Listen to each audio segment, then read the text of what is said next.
ہے تو اس کے لیے انجام کچھ نہیں، آخرت میں کچھ نہیں۔ اب آ جائیے انسانیت کی دوسری کیٹیگری۔ پہلا کردار وہ بیان کر دیا، اب کردار کون سا ہے؟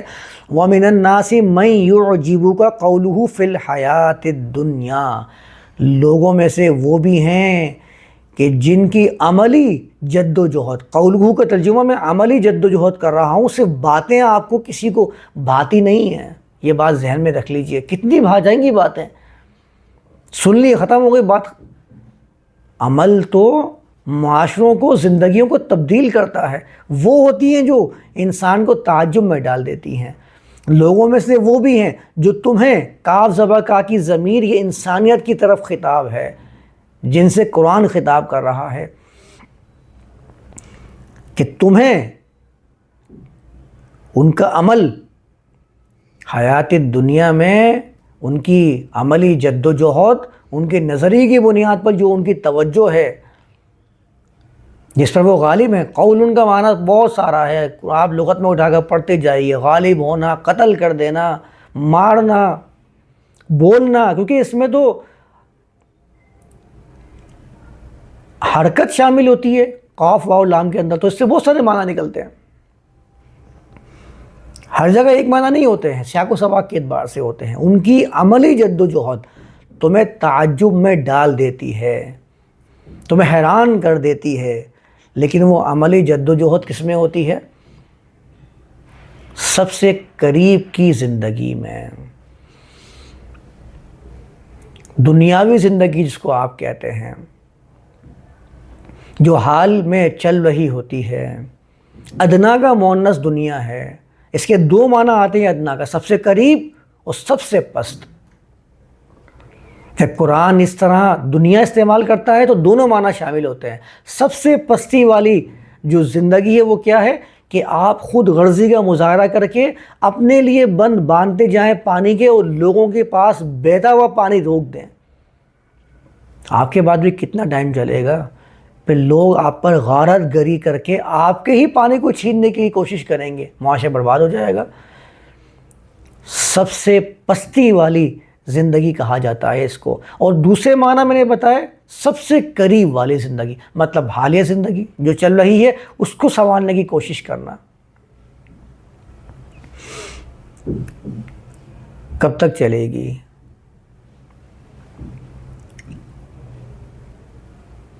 بایولوجیکل اگر ہم دیکھتے ہیں اپنی باڈی کو، اس کے اندر بھی ہم کیا کرتے ہیں، مستقبل میں ہمارا جسم کس طرح توانا رہ سکتا ہے اس کے لیے کوشش کرتے ہیں نا۔ ہم جو صرف حالیہ زندگی جو چل رہی ہے پریزنٹ، اس کے اندر کوشش کرتے ہیں ان کا بڑھاپا کیسا ہوتا ہے۔ آپ لوگ بھی تنبیہ کرتے ہوں گے نا، بڑھاپے کے لیے اپنی صحت کو ایسا کرو کہ آپ 60 سال کے بعد بھی اپنے پیروں پر توانا چلتے نظر آؤ، 80 سال کے بعد بھی آپ چلتے پھرتے نظر آؤ، معذوری کا شکار نہ ہو۔ یہ باتیں سنتے آ رہے ہیں نا، بس یہ سمجھ لیجئے یہی آپ کی حیات دنیا اور حیات الآخرہ ہوتی ہے۔ اور جب معاشروں کی دور میں بات آئے گی تو بات ہوگی زمانے کے چلن میں چلنے والے لوگ جو صرف اس زمانے سے باخبر رہتے ہیں، جو آنے والے زمانوں سے مقابلہ کرنے کی طاقت رکھتے ہیں، وہ کس طرح لے کے چلتے ہیں وہ ابھی ہم نے اوپر دیکھتے ہوئے چلے آئے ہیں۔ تو عملی جد و جہد ان کی تمہیں حیرت میں ڈال دیتی ہے حیات دنیا کے معاملے میں۔ وَيُشْهِدُ اللَّهَ عَلَى مَا فِي قَلْبِهِ، کیا کلام ہے، سنتے جائیے۔ اور اللہ کو وہ اپنے قلب پر گواہ بناتا ہے۔ ایسے معاشرے ہیں جو اللہ کو اپنے قلب پر، اپنے باطن پر، قلب کے معنی کسی کے چھپے ہوئے کے بھی ہوتے ہیں نا۔ یہ قلب تو خود تحریک کے لیے استعمال ہوتا ہے، انقلاب، قاف لام با کے تو بنیادی معنی کے اندر کسی چیز کا انتہائی متحرک ہونا پایا جاتا ہے، اسی لیے تو انقلاب پلٹ دینے کے لیے استعمال کرتے ہیں ہم لوگ۔ تقلب، خوب گردش، گردش کو بھی کہتے ہیں۔ تو وہ اللہ کو گواہ بناتا ہے جو اس کے قلب میں ہے۔ اپنی عملی جد و جہد سے تو بڑا تعجب میں ڈال دیتے ہیں لوگوں کو. آج بھی آپ دیکھیں ڈیولپڈ کنٹریز آپ کو نظر آئیں گے جن کے حال آپ کو بڑے بہترین نظر آئیں گے. وَيُشْهِدُ اللَّهَ عَلَى مَا فِي قَلْبِ, اللہ کو وہ گواہ بناتے ہیں جو ان کے قلب میں ہے, جو ان کے باطن میں ہے, جو ان کی جد و جہد میں ہے, اس پہ وہ اللہ کو گواہ بنا لیتے ہیں. اللہ کو گواہ بنانے سے مطلب کیا ہے؟ مطلب یہ ہے کہ اللہ جس طرح کائنات کے لوگوں کے ساتھ ربوبیت کا معاملہ کر رہا ہے, ویسے ہی وہ اپنے عمل سے اللہ کو گواہ بنا دیتے ہیں کہ اللہ جس طرح کائنات کی ربوبیت کرتا ہے, ہم بھی انسانیت کی فلاح و بہبود کا کام کرتے ہیں, لیکن نہیں کرتے. وَهُوَ أَلَدُّ الْخِصَامِ, اپنی قوم پرستی میں لگے ہوئے ہیں. ان کے نزدیک انسانیت صرف وہ ہے جو ان کے ملک میں رہتی ہے, جو ان کی قوم سے تعلق رکھتی ہے. انسانیت کا نعرہ تو بلند کرتے ہیں, لیکن انسانیت کے فلاح کے لیے وہ کوئی کوشش کرنے والے نہیں ہیں. وہ انسان ہی نہیں سمجھتے تو انسانیت کے لیے کام کیا کریں گے؟ دوسرے ملکوں میں رہنے والے, دوسری نسلوں سے تعلق رکھنے والے, ان کی نظر میں انسان ہے ہی نہیں. تو ان کے دعوے صرف اپنے لیے ہوتے ہیں, وہ انسان اپنے آپ کو ہی سمجھتے ہیں, تو وہ دعوے دھرے کے دھرے رہ جاتے ہیں. لیکن عملی جد و جہد میں آپ کو بڑا حیران کر دیتے ہیں. آپ کو لگتا ہے کہ یہ تو بڑا کامیاب معاشرہ ہے, لیکن آپ یہ سمجھ نہیں پا رہے ہیں کہ یہ معاشرہ ہر وقت خوف کے اندر رہتا ہے.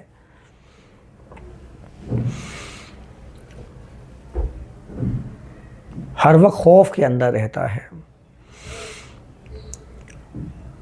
وَيُشْهِدُ اللَّهَ عَلَى مَا فِي قَلْبِهِ, اللہ کے قانون کو اپنے قلب کے اوپر, اپنے جد و جہد کے اوپر, اپنے باطن کے اوپر گواہ بنا لیتے ہیں. وَهُوَ أَلَدُّ الْخِصَامِ, لدن عربی زبان کے اندر شدت کے لیے استعمال کیا جاتا ہے. لام دال اور دال, حیران ہو جانے, حیران کر دینے کے لیے استعمال کیا جاتا ہے. خصام جھگڑے کو کہتے ہیں. جھگڑے میں جب کوئی غالب آ جاتا ہے اس کے لیے استعمال ہوتا ہے رد الخصام. جھگڑوں میں سب سے زیادہ غالب آ جانے والا, جھگڑوں میں, لڑائی میں, بحث میں, مقابلے میں سب کو حیران کر دینے والا, سب سے زیادہ حیران کن ہے. یہ ہے الد الخصام, سخت جھگڑالو. ٹھیک ہے, عام ترجمہ تو یہی ہے اس کا. وَهُوَ أَلَدُّ الْخِصَامِ, یہ واو حالیہ ہے, حالت بیان کر رہا ہے. حال کیا ہے ان کا؟ حالت یہ ہے ان کی کہ مقابلے میں, جھگڑے میں, جھگڑا تو میں استعمال کر رہا ہوں, اصل چیز مقابلہ سمجھ لیجئے آپ آسان لفظوں میں. دنیا کی دوڑ میں سب کو حیران کر دینے والے, سب سے زیادہ حیران کن ان کے معاملات آپ کو نظر آتے ہیں. وَإِذَا تَوَلَّى سَعَى فِي الْأَرْضِ, اور جب وہ والی بن جاتے ہیں. تولا کے مختلف معنی ہیں, یہ وہ ورڈ ہے جو ازداد معنی میں سے آتا ہے. ازداد معنی یعنی اس کے معنی پھر جانے کے بھی ہوتے ہیں, اور اس کے معنی کسی ذمہ داری کو لے لینے کے بھی ہوتے ہیں, یعنی ازداد معنی ہو گئے. کسی کے سامنے آ جانے کے بھی ہوتے ہیں. تو معاملہ ان کا یہ ہے کہ ویسے تو یہ بڑے غالب آنے والے ہیں, مقابلوں میں بڑے حیران کر دینے والے ہیں, لیکن جب ان کے ہاتھ میں دنیا کی باغ دوڑ آتی ہے, وَإِذَا تَوَلَّى, والی بن جاتے ہیں, فرما رواں بن جاتے ہیں, ولایت ان کے ہاتھ میں آ جاتی ہے. سعیٰ فی الارض, زمین میں کوشش تو کرتے ہیں, لیکن کس لیے؟ لیفسد فیہا, زمین کے توازن کو بگاڑنے میں یہ کوشش کرتے ہیں. بڑے بڑے ممالک, بڑی بڑی قومیں, ان کا بنیادی مقصد کیا ہے؟ اپنے آپ کو انتہائی طاقتور کر لینا. طاقتور بننے کی دوڑ لگی ہوئی ہے. میں زیادہ سے زیادہ مہلک ہتھیار اپنے پاس تیار کر لوں تاکہ سامنے والا مجھ سے ڈرا رہے. سامنے والے کی کوشش بھی یہی ہے. تو پھر وَيُشْهِدُ اللَّهَ عَلَى مَا فِي قَلْبِهِ کیسے ہوگا؟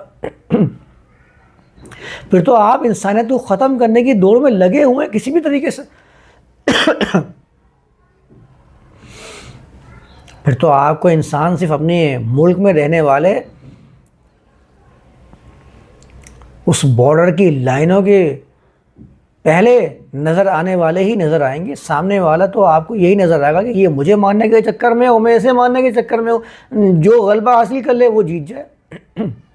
یہی ہو رہا ہے دنیا میں, حالیہ زمانے میں بھی دیکھ لیجئے, اور یہی ہوتا آیا ہے. جس کا بس چلا اس نے ایٹم جب گرا دیا کسی کے اوپر, پوری کی پوری نسل ختم ہو گئی. وَيُشْهِدُ اللَّهَ عَلَى مَا فِي قَلْبِهِ, جبکہ اپنے آپ کو بڑا انسانیت کا دعوے دار کہنے والے لوگ ہیں. لِيُفْسِدَ فِيهَا, زمین کے توازن کو بگاڑ کے رکھ دیتے ہیں جب ان کے ہاتھ میں قوت و پاور آتا ہے. وَيُولِكَ الْحَرْثَ وَالنَّسْلَ, یہ فساد کی ضد وہ تفسیر کرنے کے لیے واو تفسیری آیا ہے. فساد فی الارض کیا ہوتا ہے سن لیجئے. وَيُولِكَ الْحَرْثَ وَالنَّسْلَ, یعنی کہ پہلی چیز کیا کرتے ہیں, معاش کو ختم کر دیتے ہیں. سب سے پہلی چیز معاشی نظام کو برباد کر دو کسی کو ختم کرنا ہے تو. دوسری چیز نسل کشی کرنا شروع کر دو. یہ دونوں ہی چیزیں فساد فی الارض کے اندر آتی ہیں. ہمارے ہاں تو فساد کی تعریف ہی پتہ نہیں کیا ہوتی. کسی نے کوئی کلمہ نکال دیا اپنی زبان سے جو اس کے مذہب کے خلاف ہے, اس کو فساد فی الارض کی کیٹیگری میں ڈال کر خود سے حاکم بن جاتے ہیں. نہیں, فساد فی الارض یہ نہیں ہے, بلکہ فساد فی الارض تو یہ ہے کہ آپ نے معاش کو تباہ و برباد کر دیا. جتنے سرمایہ دار معاش کو تباہ و برباد کر کے اس پر مگرمچھ بن کے بیٹھے ہیں, اس کو دبوچ کے بیٹھے ہیں تاکہ لوگ بھوک سے افلاس سے مرتے چلے جائیں, یہ فساد فی الارض ہے. اس کے خلاف جد و جہد کرنے کا قرآن حکم دیتا ہے. یہ ہے فساد فی الارض. ہم تو ان کو فسادی سمجھتے ہی نہیں, ہم کو ان کو ساہوکار سمجھتے ہیں, کاروباری سمجھتے ہیں, بزنس مین قرار دیتے ہیں. ون نسل, نسل کو ہلاک کرنے والوں کو تو ہم بڑا فاتح قرار دیتے ہیں, طاقتور کر سمجھتے ہیں, ڈرتے ہیں, نگاہیں اس کے سامنے نیچے رہتی ہے کہ کہیں ہمیں بھی ختم نہ کر دے. یہی تو فساد فی الارض ہے. اس کے لیے تو جد و جہد کرنے کا حکم فرمایا. اس کے خلاف جد جاؤ. نسل کو ختم کرتے ہیں, ہلاک کر دیتے ہیں. اور جس اللہ کو وہ اپنے عمل پر, اپنی جد و جہد پر گواہ بنا رہے تھے کہ ہم انسانیت کے فلاح کے سب سے بڑے داعی ہیں, کوشش کرنے والے ہیں, اس کا تو قرآن نے بیان کر دیا. واللہ لا يحب الفساد, جس کے نام لے کے جس کے قانون کے مطابق تم باتیں کر رہے تھے وہ تو فساد کو پسند ہی نہیں کرتا. وہ تو فساد کی پشت پناہی کرتا ہی نہیں ہے. وہ تو توازن کے بگڑ جانے کو کبھی بھی قوت فراہم ہی نہیں کرتا ہے. بیدک الخیر ہے, فساد کو کس طرح حمایت دے سکتا ہے؟ نہیں. واللہ لا يحب الفساد.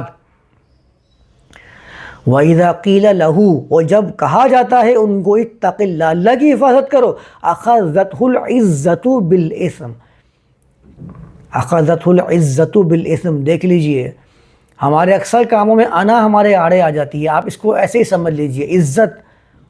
عزت قوت کو کہتے ہیں, غلبے کو کہتے ہیں. وہ غلبہ قوت کسی بھی حیثیت میں ہو سکتا ہے, کسی کے اوپر بھی ہو سکتا ہے. عزت قوت اس کو جکڑ لیتی ہے, پکڑ لیتی ہے, اس کو اپنے شکنجے سے نکلنے نہیں دیتی ہے. بالاسم, کس وجہ سے؟ کہ اگر تم نے اس چیز کو اپنا لیا, اگر تم نے اللہ کی نگہداشت کر لی, تو تم زمانے کی, معاشرے کی دوڑ سے پیچھے ہو جاؤ گے. اسم اس طرف اشارہ کر رہا ہے.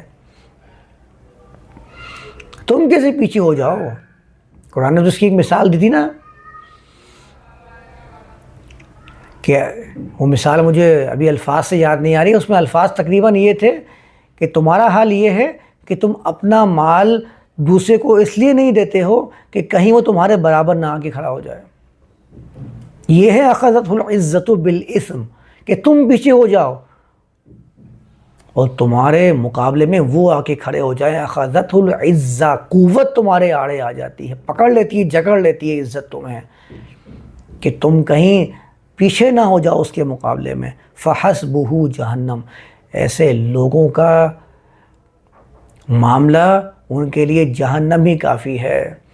وہ ہلاک ہوتے رہے گی ایسی انسانیت، ایسے معاشرے برباد ہوتے رہیں گے، ان کے لیے کافی ہے جہنم وَلَبِئْسَ الْمِہَادُ، اور یقینی طور پر یہ ایسا ٹھکانہ ہے جو بہت ہی برا ہے۔